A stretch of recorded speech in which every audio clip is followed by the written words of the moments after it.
முன்ன ஒரு காலத்துல காசியில இருந்த மக்கள் எல்லாம் ஓம் நம சிவாயன்னு நிம்மதியா வாழ்ந்துட்டு இருந்தாங்க.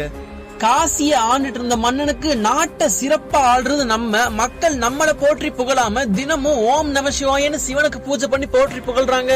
நாட்டையும் நாட்டு மக்களையும் பாதுகாக்கிற நம்மளதான் போற்றி புகழணும்னு ஒரு எண்ணம் வருது. அதனால அந்த மன்னர் அவரோட அமைச்சரை அழைச்சி அவர்கிட்ட காசியில இன்னும் யாரும் கடவுளுக்கு பூஜை பண்ணக்கூடாது, முக்கியமா சிவனுக்கு யாரும் பூஜை பண்ணக்கூடாது, இதைய மீறினால் கடுமையான தண்டனை தரப்படணும் மக்களுக்கு அறிவிக்க சொல்றாரு.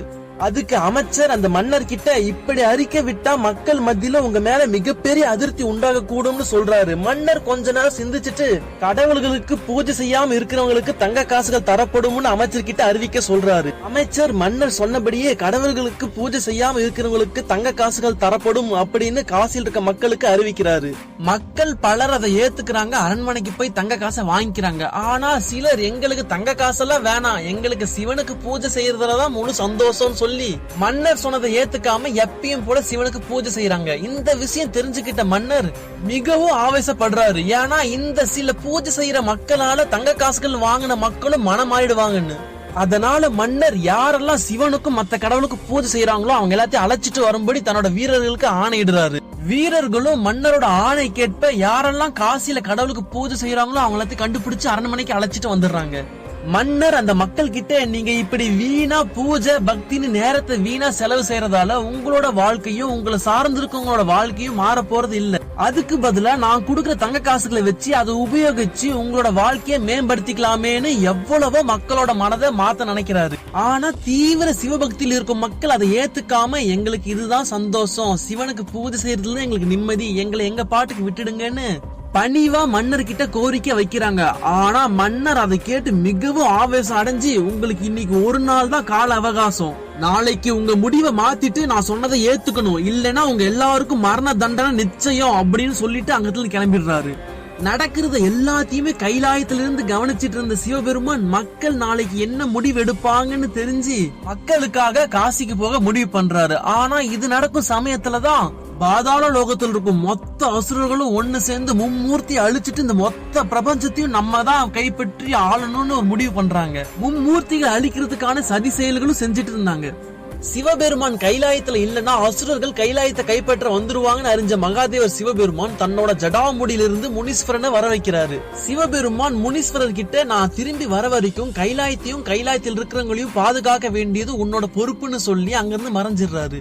முனீஸ்வரர் கால பைரவர் எல்லாம் சிவபெருமானோட சொரூபங்கள். மொத்த அசுரப்படியே வந்தாலும் தனியா நின்னு மொத்தமா அவங்களை அழிக்கும் அளவுக்கு சக்தி வாய்ந்தவங்க. கைலாயத்தில் இருந்த பார்வதி தேவிக்கு தன்னோட மனசு மிகவும் ஒரு குழப்பமான நிலையில இருந்ததால கைலாயத்தில் இருக்கிற மான்சோவர் நன்னீர் ஏரிக்கு போனா தன்னோட மனசு தெளிவடைந்து ஒரு நிலைக்கு வந்துடணும்னு அங்க போக நினைக்கிறாங்க. ஆனா முனீஸ்வரர் அதுக்கு தடை விதிக்கிறாரு. பார்வதி தேவி கிட்ட நீங்க எங்கேயும் போகாம இங்கேயே இருக்கிறதுதான் உங்க பாதுகாப்புக்கு நல்லதுன்னு சொல்றாரு. பார்வதி தேவி தன்னோட நிலையை எவ்வளவுதான் எடுத்து சொன்னாலும் முனீஸ்வரர் அதை கேட்கிற மாதிரியே இல்ல. ஒரு கட்டத்துல பார்வதி தேவி தன்னோட பொறுமையை இழந்து கோபம் அடைகிறாங்க. அதை பார்த்த மங்களநாத விநாயகரும் முத்தமிழ் இறைவர் முருகரும் பார்வதி தேவி கிட்ட அம்மா அவர் நம்மளை பாதுகாக்கிறதுக்காக இப்படி செய்யறாரு, உங்களை அவமதிக்கணும்னு அவங்களுக்கு எண்ணம் இருக்காது, நீங்க கோவப்படாதீங்கம்மான்னு சொல்ல பார்வதி தேவியும் அதை ஏத்துக்கிறாங்க. முனீஸ்வரர் நம்மளை பாதுகாக்கிறதுக்காக தான் இப்படி விடாப்புடியா இருக்கிறாருன்னு புரிஞ்சு சமாதானம் அடைஞ்சு அமைதி நிலைக்கு வந்துடுறாங்க. அடுத்த நாள் ஆகுது. காசில மன்னர் மக்களோட முடிவை கேக்குறாரு. மக்கள் இந்த உடல்ல உயிர் இருக்கிற வரைக்கும் சிவனுக்கு பூஜை செய்வோம்னு சொல்றாங்க. அதை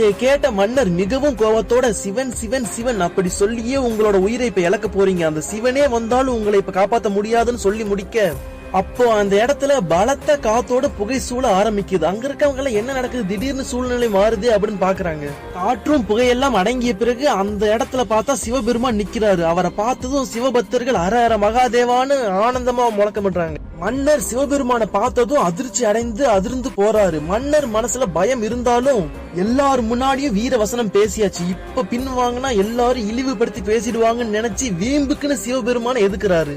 மன்னர் மனசுல பயம் இருந்தாலும் சிவபெருமான பார்த்து இது என்னோட நாடு, கடவுளுக்கு பூஜை செய்யவும் கடவுள்னு சொல்லி யார் வந்தாலும் அவங்களுக்கு இங்க இடம் இல்ல, நீங்க எப்படி வந்தீங்களோ அதே மாதிரி அப்படியே போயிடுங்க, இல்லைன்னா அசிங்கப்பட்டு தான் போவீங்கன்னு மிகவும் அகம்பாவத்துல பேசுறாரு மன்னர். தன்னோட கணவன் அவமரியாதை செய்யறத கைலாயத்தில் இருந்த பார்வதி தேவி உணர்றாங்க. மிகவும் உக்கிரத்தோடு காசிக்கு கிளம்புறாங்க. அப்போ முனீஸ்வரர் பார்வதி தேவியை தடுக்கிறாரு.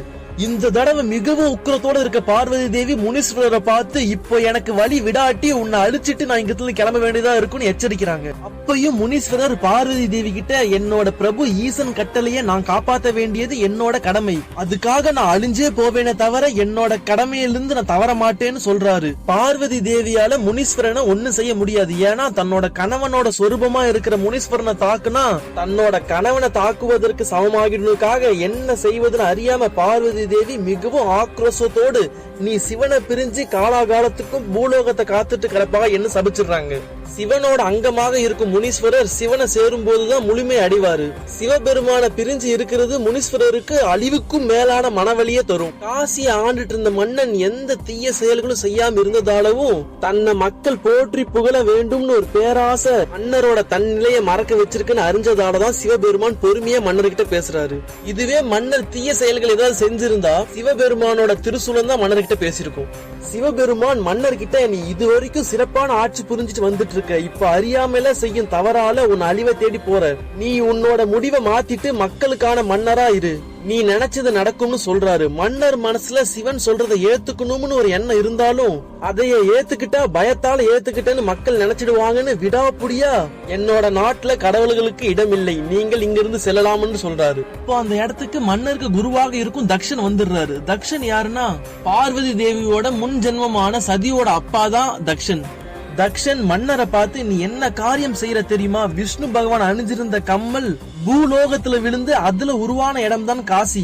காசி உருவாகப்பட்டதே சிவபெருமானோட மனம் குளிர்விக்கதான். அப்படி இருக்கும்போது நீ சிவனையே காசிக்கு வர தடை விதிக்கிறாயா என்னன்னு கேள்வி எழுப்புறாரு. அதுக்கப்புறம் தக்ஷன் மன்னர் கிட்ட, நானும் ஒரு காலத்துல சிவபெருமான் மேல மிகவும் கோபத்துல தான் இருந்தேன். ஏன்னா என்னோட தந்தை பிரம்மதேவர் வந்துட்டு, படைக்கிற நான் தான் பெரிய ஆளு, காக்கிற அழிக்கிற உங்களை விடன்னு சொல்லிட்டு விஷ்ணு பகவானையும் சிவபெருமானையும் ஏளனப்படுத்தி நான் தான் ஒரு அகம்பாவத்தில் இருந்தப்போ, படைக்கும் கடவுளான பிரம்மருக்கு இப்படியாப்பட்ட அகங்காரம் இருந்துச்சுன்னா இந்த பிரபஞ்சத்துக்கு கேடு விளைவிக்கும் எண்ணிய சிவபெருமான் 5 தலைகளை கொண்டிருந்த பிரம்மரை அகம்பாவம் அதிகமா இருக்க தலைய தனது சூலத்தால துண்டிச்சிடறாரு சிவபெருமான்.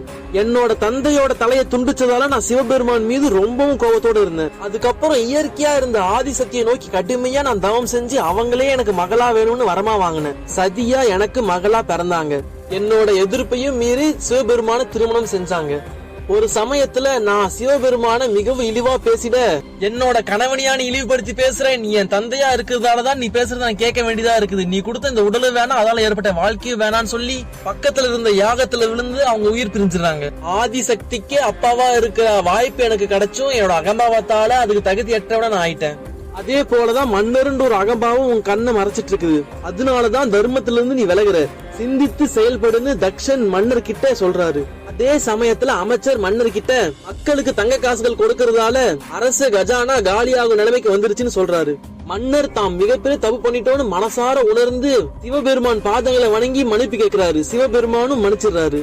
வந்த காரியம் முடிஞ்சிருச்சுன்னு தன்னோட பக்தர்களுக்கு அருள் புரிஞ்சு அங்கிருந்து மறைஞ்சிடறாரு சிவபெருமான். கைலாயத்துக்கு வந்த சிவபெருமான் முனீஸ்வரர் பார்வதி தேவி கொடுத்த சாபத்தை நினைச்சு மிகவும் மன வருத்தத்தோட இருப்பதை பார்த்து சிவபெருமான் முனீஸ்வரர் கிட்ட, கடமைய தவறாம இருக்கணும்னு மத்தவங்களோட கவலையை நீ உணராம போயிட்ட, பரவாயில்ல, எது நடந்தாலும் நன்மைக்கு, பூலோகத்துல காவல் தெய்வமாக அனைவரையும் காத்துட்டு இருப்பாயின்னு அருள் புரிகிறாரு.